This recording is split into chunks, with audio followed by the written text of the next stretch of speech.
عايزكم بقى تجربوا الكفتة دي عشان شوية كفتة كده مدورة غرقانة في الصوص، شوية صوص كده اعملهم بروقان. تعالوا اقول لكم بقى الطريقة.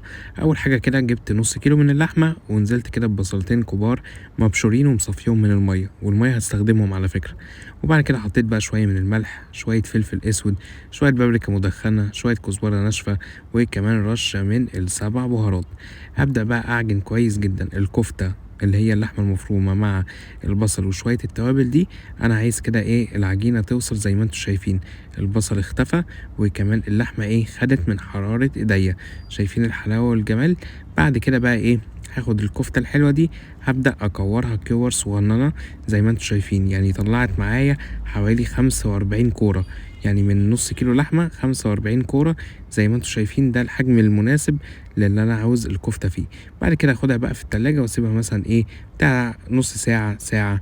في طاسة بقى كده على النار هنزل كده بمعلقة كبيرة من السمنة البلدي. أول ما السمنة كده تسيح والطاسة تسخن هنزل بقى بإيه، هنزل بكرات الكفتة اللي أنا عملتها، هي شبه كفتة داود باشا شوية يعني. هبدأ كده بقى أنزل بقى بكرات اللحمة، هي كرات الكفتة الحلوة دي.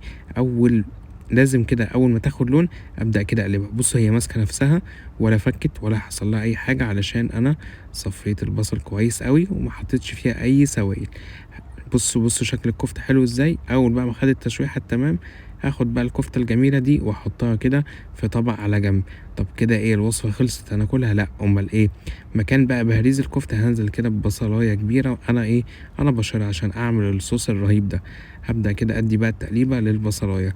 اول كده ما يوصل للون ده الشفاف هنزل كده بشوية من الملح والفلفل الاسود والسبع بهارات والبابريكا المدخنة. هبدأ كده ادي بقى تقليبة للبصل، انا عاوز اطعم البصل بكل التوابل الحلوه دي. وانزل بقى ايه بمعلقه حلوه كده صغيره من الثوم المفروم، واديله كده التقليبه الحلوه التمام. وبعد كده هننزل بايه، بعصير الطماطم. دي طماطم متسبكه طبعا ايه انا مخزنها يعني. هبدا كده اقلب بقى الطماطم مع البصل والثوم مع كل التوابل اللي انا حطيتها، وكده الصوص بتاعنا ايه جاهز. احط له بقى شوية مية البصل اللي انا صفيتهم من اول الوصفة. هبدأ كده ادي بقى تقليبة للصوص الرهيب، وانزل بقى يا باشا بالكفتة بتاعتك. بص الكفتة نازلة، يعني نازلة مبسوطة. انا عايز اقول لكم ان الوصفة دي هتنزل في قلبكم مش هتنزل في معدتكم.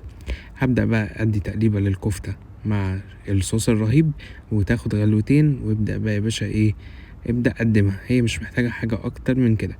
طب ممكن ناكلها ايه؟ ممكن ناكلها مع مكرونة، ممكن ناكلها مع رز ابيض، ممكن ناكلها مع عيش وشوية طحينة. كل دي حاجات ممكن تاكلوها فيها. النهاردة عملت الكفتة، جربوها على ضمانتي. كان معاكم شيف أبانو.